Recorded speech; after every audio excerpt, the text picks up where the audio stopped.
The story of the golden calf. After the Israelites had miraculously crossed the Red Sea and journeyed through the desert, they camped at the foot of Mount Sinai. There, Moses went up the mountain to receive God's commandments, leaving Aaron in charge of the people. Moses stayed on the mountain for 40 days and nights, enveloped in a cloud as he spoke with God. During this time, God gave him 2 stone tablets inscribed with laws meant to guide the Israelites in their new life as a free nation. However, down in the camp, the people grew restless. They wondered what had become of Moses and began to lose faith. Approaching Aaron, they demanded, "Come, make us gods who will go before us.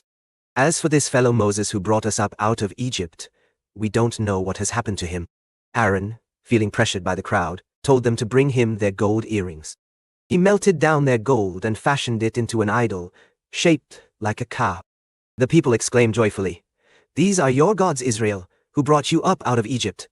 The next day, they held a festival in honor of the golden calf, offering sacrifices and engaging in revelry. Meanwhile, on Mount Sinai, God informed Moses of what was happening below. His anger burned against the people for their unfaithfulness. But Moses pleaded with God to spare them, reminding him of his promises to Abraham, Isaac, and Jacob. God listened to Moses and relented from destroying them. With tablets in hand, Moses descended the mountain. As he neared the camp and saw the calf and dancing crowds, his anger flared. He threw down the tablets in fury, breaking them at the foot of the mountain.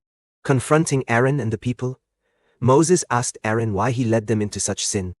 Aaron weakly defended himself by saying that he simply threw gold into the fire, and out came this calf. Moses then stood at the entrance to the camp and called out, "Whoever is for the Lord, come to me." The Levites rallied around him. Following God's command through Moses, they punished those who persisted in idolatry, a difficult but necessary act to restore order and reverence among God's chosen people. The next day, Moses returned to plead with God for forgiveness on behalf of Israel. He offered his own life, if necessary. "Please forgive their sin, but if not, then blot me out of your book."